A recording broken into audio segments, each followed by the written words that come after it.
I just had to make sure the two girls got ice cream when this is over. Imagine how excited you'd be when you're 4, 5? Almost 5 years old, coming to hear a president speak. My Lord. In my faith, we call that purgatory.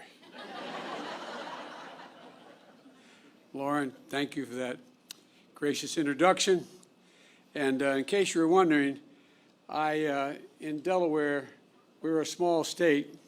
We have the 8th largest black population in America, and we have one of the most talented members of Congress. And so if I didn't walk around and pay my tribute to Lisa Blunt Rochester, my congresswoman, immediately, that was... Al, how are you, Rev? Good to see you. We've got a distinguished group of people here, and I want to thank Lauren for sharing the powerful story and for helping the country understand what's happening here. And to all the descendants here today, and to the community and civil rights leaders and members of the Congressional Black Caucus that are here, thank you for making sure we all remember, that we never forget. You know, there's a verse in 1 Corinthians that says, "For now we see in a mirror dimly, but then face to face, now I know in part, then I shall know fully." It is, I just toured the Hall of Survivors here in Greenwood Cultural Center. And I want to thank the incredible staff for hosting us here. And I mean that sincerely, thank you. And if I didn't say what my father would insist on, please excuse my back. I apologize. But in the tour I met Mother Randall, who's only 56 years old. God love her. And Mother Fletcher, who's 67 years old. And her brother Van Ellis, who's 100 years old. And he looks like he's 60. Thank you for spending so much time with me. I really mean it. It was a great honor, a genuine honor. You are the 3 known remaining survivors of a story seen in the mirror dimly. But no longer. Now your story will be known in full view. The events we speak of today took place 100 years ago, and yet I'm the first president in 100 years ever to come to Tulsa. And I say that not as a compliment about me, but to think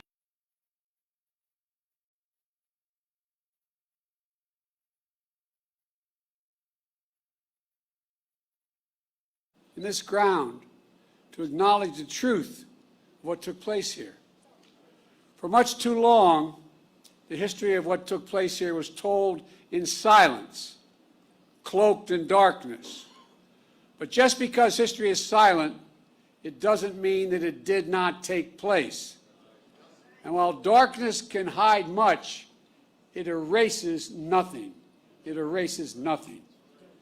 Some injustices are so heinous, so horrific, so grievous, they can't be buried, no matter how hard people try. And so it is here, and so it is here. Only with truth can come healing and justice and repair, only with truth, facing it. But that isn't enough. First, we have to see, hear, and give respect to Mother Randall, Mother Fletcher, and Mr. Van Ellis.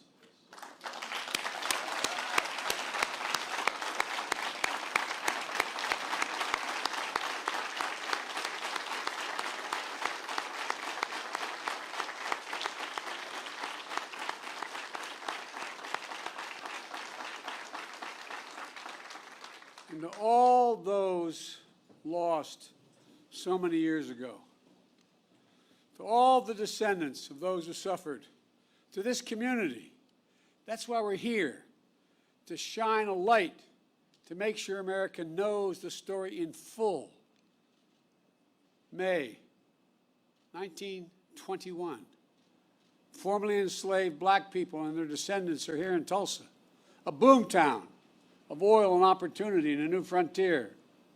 On the north side, across the rail tracks that divided the city already segregated by law, they built something of their own, worthy of their talent and their ambition.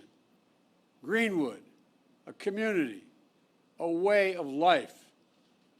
Black doctors and lawyers, pastors, teachers, running hospitals, law practices, libraries, churches, schools.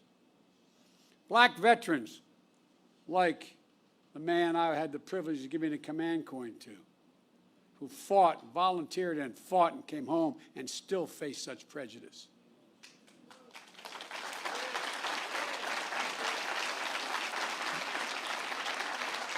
Veterans have been back a few years helping after winning the First World War, building a new life back home with pride and confidence. Where mom and there were at the time, mom and pop black diners, grocery stores, barbershops, tailors, the things that make up a community. At the Dreamland Theater, a young black couple holding hands, falling in love. Friends gathered at music clubs and pool halls, at the Monroe family roller skating rink. Visitors staying in hotels like the Stratford. All around, black pride shared by the professional class and the working class, who lived together side by side for blocks on end. Mother Randall was just 6 years old. 6 years old, living with her grandma. She said she was lucky to have a home and toys and fortunate to live without fear. Mother Fletcher was 7 years old, second of 7 children, the youngest being Mr. Van Ellis, was just a few months old. The children, former sharecroppers, when they went to bed at night in Greenwood, Mother Fletcher says they fell asleep rich in terms of the wealth, not real wealth, but a different wealth, a wealth in culture and community and heritage. But one night changed everything. Everything changed. While Greenwood was a community to itself, it was not separated from the outside. It wasn't everyone, but there was enough hate, resentment, and vengeance in the community. Enough people who believed that America does not belong to everyone and not everyone is created equal. Native Americans, Asian Americans, Hispanic Americans, Black Americans, a belief enforced by law, by badge, by hood, and by noose that speaks to that lit the fuse. It lit it by the spark that it provided. A fuse of fury was an innocent interaction that turned into a terrible, terrible headline allegation of a black male teenager attacking a white female teenager. A white mob of 1,000 gathered around the courthouse where the black teenager is being held. Ready to do what still occurred, lynch that young man that night. But 75 black men, including black veterans, arrived to stand guard. Words were exchanged, then a scuffle, then a shots fired. Hell was unleashed. Literal hell was unleashed. Through the night and into the morning, the mob terrorized Greenwood, torches and guns, shooting at will. A mob tied a black man by the waist to the back of their truck with his head banging along the pavement as they drove off. A murdered black family draped over the fence of their home outside. An elderly couple knelt by their bed praying to God with their heart and their soul when they were shot in the back of their heads. Private planes dropping explosives. The first and only domestic aerial assault of its kind on an American city, here in Tulsa. 8 of Greenwood's nearly 24 churches burned like Mount Zion across the street at Vernon AME. Mother Randall said it was like a war. Mother Fletcher says all these years later, she still sees black bodies around. The Greenwood newspaper publisher, A.J. Smitherman, penned a poem of what he heard and felt that night. And here's the poem. He said, "Kill them, burn them, set the pace, teach them how to keep their place. Reign of murder, theft, and plunder was the order of the night." That's what he remembers in the poem that he wrote. 100 years ago, at this hour, on this first day of June, smoke darkened the Tulsa sky, rising from 35 blocks of Greenwood that were left in ash and ember, raised in rubble. Less than 24 hours, 1,100 black homes and businesses were lost. Insurance companies, they had insurance, many of them, rejected claims of damage. 10,000 people were left destitute and homeless, placed in internment camps. As I was told today, they were told, "Don't you mention you were ever in a camp, or we'll come and get you." That's what survivors told me. Yet no arrests of the mob were made, none. No proper accounting of the dead. The death toll records by local officials said there were 36 people. That's all, 36 people. Based on studies, records, and accounts, the likely number is much more in the multiple of hundreds. Untold bodies dumped into mass graves. Families who at a time waited for hours and days to know the fate of their loved ones are now descendants who have gone 100 years without closure. But you know, as we speak, the process of exhuming the unmarked graves has started. And at this moment, I'd like to pause for a moment of silence for the fathers, the mothers, the sisters, sons and daughters, friends of God and Greenwood. They deserve the dignity and they deserve our respect. May their souls rest in peace.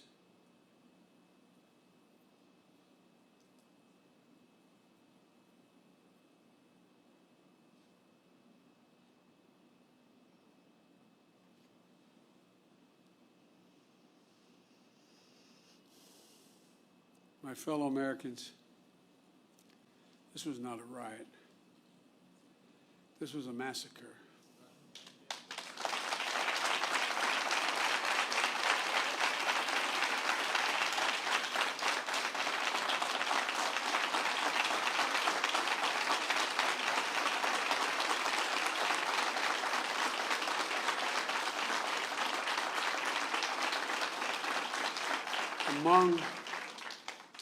Among the worst in our history, but not the only one. And for too long, forgotten by our history. As soon as it happened, there was a clear effort to erase it from our memory, our collective memories, from the news and everyday conversations. For a long time, schools in Tulsa didn't even teach it, let alone schools elsewhere. And most people didn't realize that a century ago, the second Ku Klux Klan had been founded. The second Ku Klux Klan had been founded. A friend of mine, John Meacham, I'd written when I said I was running to restore the soul of America. He wrote a book called The Soul of America, not because of what I said. And there's a picture about page 160 in the book showing over 30,000 Ku Klux Klan members in full regalia, Reverend, pointed hats, the robes, marching down Pennsylvania Avenue in Washington, D.C., Jesse, you know all about this. Washington, D.C. If my memory is correct, there were 37 members of the House of Representatives who were open members of the Klan. There were 5, if I'm not mistaken, could have been 7, I think it was 5, members of the United States Senate, open members of the Klan. Multiple governors who were open members of the Klan. Most people didn't realize that a century ago the Klan was founded just 6 years before the horrific destruction here in Tulsa. And one of the reasons why it was founded was because of guys like me who are Catholic. It wasn't about African Americans then.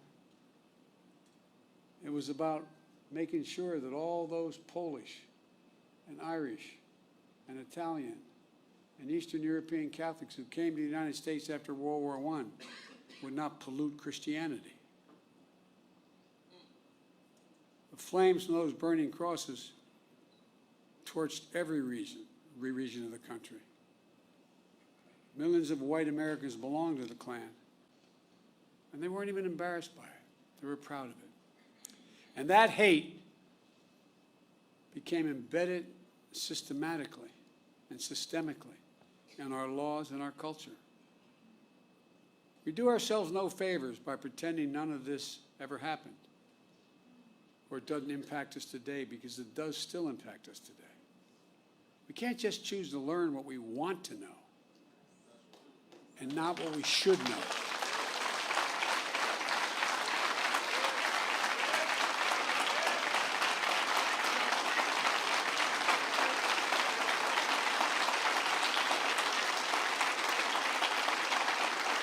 We should know the good, the bad, everything.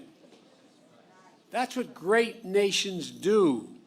They come to terms with their dark sides. And we're a great nation. The only way to build a common ground is to truly repair and to rebuild. I come here to help fill the silence, because in silence, wounds deepen. And only, as painful as it is, only in remembrance do wounds heal. We just have to choose to remember. We memorialize what happened here in Tulsa, so it can't be erased. We know here, in this hallowed place, we simply can't bury pain and trauma forever. And at some point, there'll be a reckoning, an inflection point, like we're facing right now as a nation. What many people hadn't seen before or simply refused to see cannot be ignored any longer. You see it in so many places. And there's greater recognition that for too long we've allowed a narrowed, cramped view of the promise of this nation to fester. The view that America is a zero-sum game where there's only one winner. If you succeed, I fail. If you get ahead, I fall behind. If you get a job, I lose mine. And maybe worst of all, if I hold you down, I lift myself up. Instead of, if you do well, we all do well. We see that in Greenwood. This story isn't about the loss of life, but a loss of living, of wealth and prosperity and possibilities that still reverberates today. Mother Fletcher talks about how she was the only able to attend school in the 4th grade and eventually found work in the shipyards as a domestic worker. Mr. Van Ellis has shared how even after enlisting and serving in World War II, he still came home to struggle with a segregated America. Imagine all those hotels and dinners and mom and pop shops that could have been passed down this past 100 years. Imagine what could have been done for black families in Greenwood. Financial security and generational wealth. If you come from backlines like my family, working class, middle class families, the only way we ever able to generate any wealth. It was inequity in our homes. Imagine what they contributed then and what they could have contributed all these years. Imagine a thriving Greenwood in North Tulsa for the last 100 years, what that would have meant for all of Tulsa, including the white community. While the people of Greenwood rebuilt again in the years after the massacre, it didn't last.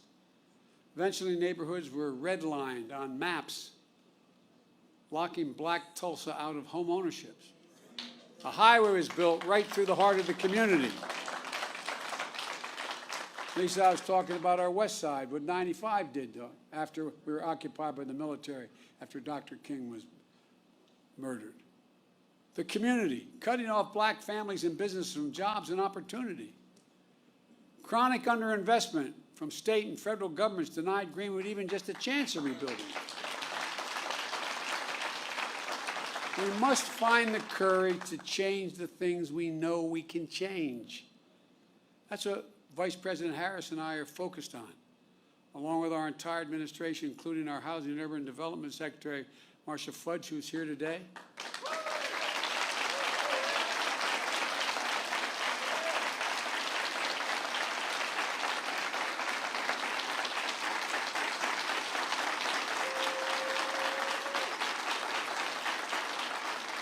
Because today we're announcing 2 expanded efforts targeted toward black wealth creation that will also help the entire community.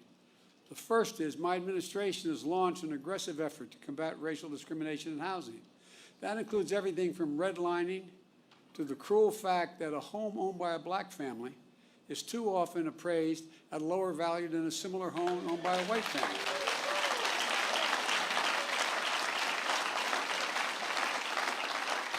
And I might add, and I need help if you have answered this one, I can't figure this one out, Congressman Horsford, but if you live in a black community and there's another one on the other side of the highway, it's a white community, it's built by the same builder, and you have a better driving record than the guy with the same car in the white community, you're paying more for your auto insurance.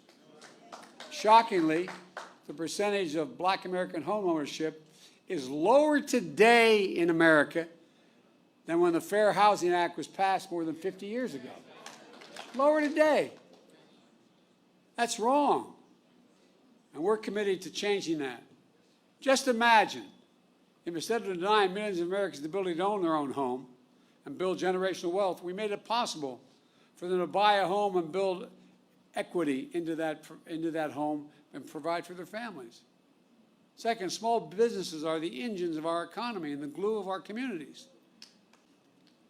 As president, my administration oversees hundreds of billions of dollars in federal contracts for everything from refurbishing decks of aircraft carriers or installing railings in federal buildings to professional services. We have a thing called, I won't go into it all, but there's not enough time now, but I'm determined to use every taxpayer's dollar that is assigned to me to spend going to American companies and American workers that build American products. And as part of that, I'm going to increase the share of the dollars the federal government spends to small disadvantaged businesses, including black and brown small businesses. Right now it calls for 10%. I'm going to move that to 15% of every dollar spent will be spent with that. I have the authority to do that. Just imagine if instead of denying millions of entrepreneurs the ability to access capital and contracting, we made it possible to take their dreams to the marketplace to create jobs and invest in our communities. The data shows young black entrepreneurs are just as capable of succeeding given the chance as white entrepreneurs are. But they don't have lawyers, they don't have accountants, but they have great ideas. Does anyone doubt this whole nation would be better off from the investments those people make? And I promise you, that's why I set up this National Small Business Administration that's much broader, because they're going to get those loans. Instead of consigning millions of American children to under-resourced schools, let's get each and every child 3 and 4 years old access to school, not daycare, school.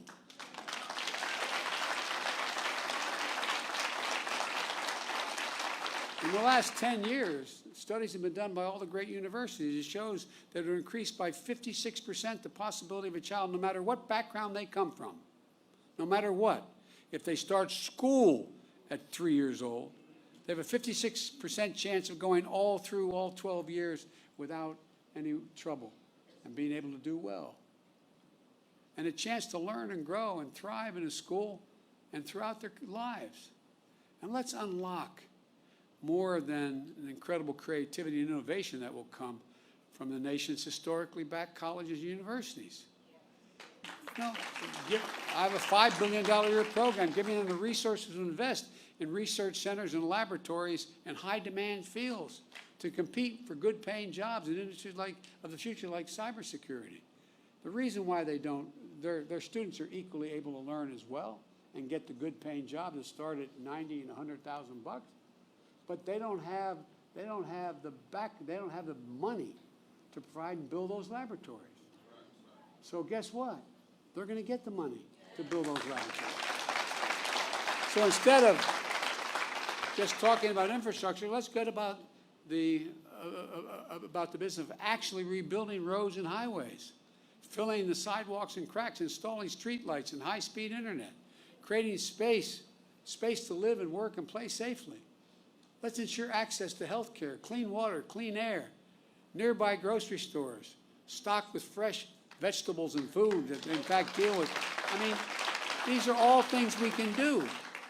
Does anyone doubt this whole nation will be better off with these investments? The rich will be just as well off, the middle class will do better, and everybody will do better. It's about good paying jobs, financial stability, and being able to build some generational wealth. It's about economic growth for our country and outcompeting the rest of the world, which is now outcompeting us. But just as fundamental as any of these investments I've discussed is maybe the most fundamental: the right to vote. The right to vote.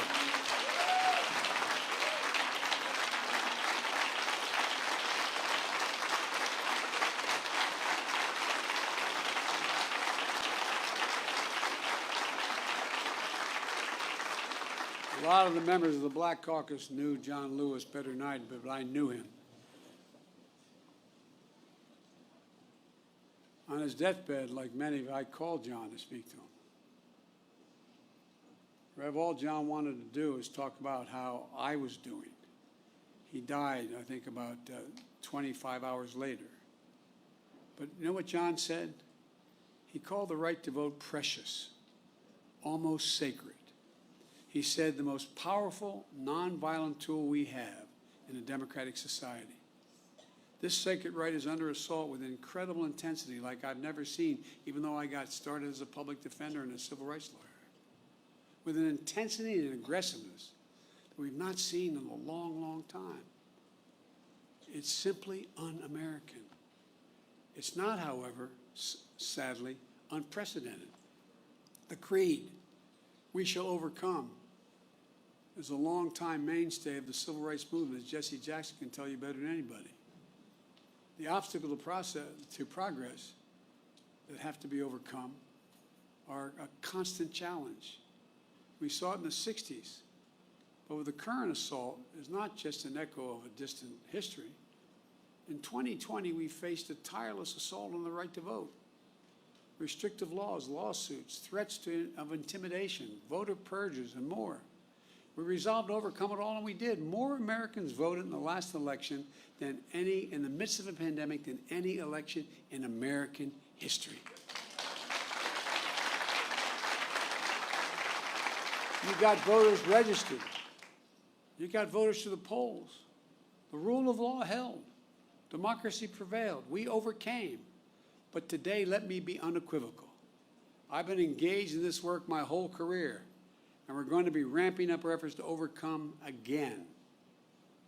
I will have more to say about this at a later date, a truly unprecedented assault on our democracy, an effort to replace nonpartisan election administrators and to intimidate those charged with tallying and reporting the election results. But today, As for the act of voting itself, I urge voting rights groups in this country to begin to redouble their efforts now to register and educate voters. And in June should be a month of action on Capitol Hill. I hear all the folks on TV saying, why doesn't Biden get this done? Well, because Biden only has a majority of effectively 4 votes in the House and a tie in the Senate, with 2 members of the Senate who vote more with my Republican friends. But we're not giving up. Earlier this year, the House of Representatives passed For the People Act to protect our democracy. The Senate will take it up later this month, and I'm going to fight like heck with every tool at my disposal for its passage. The House is also working on the John Lewis Voting Rights Act, which is critical to providing new legal tools to combat the new assault on the right to vote. To signify the importance of our efforts, today I'm asking Vice President Harris to help these efforts and lead them among her many other responsibilities. With her leadership and your support, we're going to overcome again, I promise you, but it's going to take a hell of a lot of work. And finally, we must address what remains the stain on the soul of America. What happened in Greenwood was an act of hate and domestic terrorism with the through line that exists today still. Just close your eyes. And remember what you saw in Charlottesville 4 years ago on television. Neo-Nazis, white supremacists, the KKK, coming out of those fields at night, Virginia, with lighted torches, the veins bulging on their, as they were screaming. Remember, just close your eyes and picture what it was. Well, Mother Fletcher said when she saw the insurrection at the Capitol on January the 9th, it broke her heart. A mob of violent white extremists, thugs, said reminded her of what happened here in Greenwood 100 years ago. Look around at the various hate crimes against Asian Americans and Jewish Americans. Hate that never goes away. Hate only hides. Jesse, I think I mentioned this to you. I thought after you guys pushed through with Dr. King, the Voting Rights Act and the Civil Rights Act, I thought we moved. What I didn't realize, I thought we had made enormous progress, and I was so proud to be a little part of it. But you know what, Rev? I didn't realize hate's never defeated. It only hides. It hides. And given a little bit of oxygen, just a little bit of oxygen by its leaders, it comes out of there from under the rock like it was happening again, as if it never went away. And so, folks, we must not give hate a safe harbor. As I said in my address at the joint session of Congress, according to the intelligence community, terrorism from white supremacy is the most lethal threat to the homeland today. Not ISIS, not Al-Qaeda, white supremacists. That's not me. That's the intelligence community under both Trump and under my administration. 2 weeks ago, I signed into law the COVID-19 Hate Crimes Act, which the House had passed, and the Senate. My administration will soon lay out our broader strategy to counter domestic terrorism and the violence driven by the most heinous hate crimes and other forms of bigotry. But I'm going to close where I started. To Mother Randall, Mother Fletcher, Mr. Van Ellis, to the descendants, and to all survivors, thank you. Thank you for giving me the honor of being able to spend some time with you earlier today. Thank you for your courage. Thank you for your commitment. And thank your children and your grandchildren and your uncle and your nieces and your nephews. To see and learn from you is a gift, a genuine gift. Dr. John Hope Franklin, one of America's greatest historians, Tulsa's proud son, whose father was a Greenwood survivor, said, and I quote, "Whatever you do, it must be done in the spirit of goodwill and mutual respect and even love. How else can we overcome the past and be worthy of our forebears and face the future with confidence and with hope?" On this sacred and solemn day, may we find that distinctly Greenwood spirit that defines the American spirit, a spirit that gives me so much confidence and hope for the future, that helps us see face to face a spirit that helps us know fully who we are and who we can be as a people and as a nation. I've never been more optimistic about the future than I am today. I mean that. The reason is because of this new generation of young people. They're the best educated, they're the least prejudiced, they're the most open generation in American history. And although I have no scientific basis for what I'm about to say, but those of you who are over 50, how often did you ever see advertisements on television with black and white couples? Not a joke. I challenge you, find today, when you turn on the stations, sit on one station for 2 hours, and I don't know how many commercials you'll see, lay 8 to 5. 2 to 3 out of 5 have mixed race couples in them. That's not by accident. They're selling soap, man. Not a joke. Remember old Pat Goodell used to say, you want to know what's happening in American culture? Watch advertising. Because they want to sell what they have. We have hope in folks like you, honey. I really mean it. We have hope, but we've got to give them support. We have got to give them the backbone to do what we know has to be done. Because I doubt whether any of you would be here if you didn't care deeply about this. You're sure the devil didn't come to hear me speak. But I really mean it. I really mean it. Let's not give up, man. Let's not give up. As the old saying goes, hope springs eternal. I know we've talked a lot about famous people, but my colleagues in the Senate used to always kid me because I was always quoting Irish poets. They think I did it because I'm Irish. They think I did it because, as we Irish, we have a little chip on our shoulder, a little bit sometimes. That's not why I did it. I did it because they're the best poets in the world. You can smile, it's okay, it's true. There's a famous poet who wrote a poem called The Cure at Troy, Seamus Heaney. And there's a stanza in it that I think is the definition of what I think should be our call today for young people.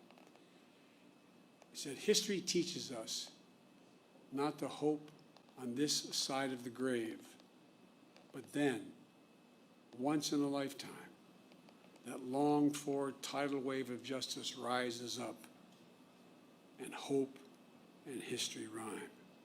Let's make it rhyme. Thank you.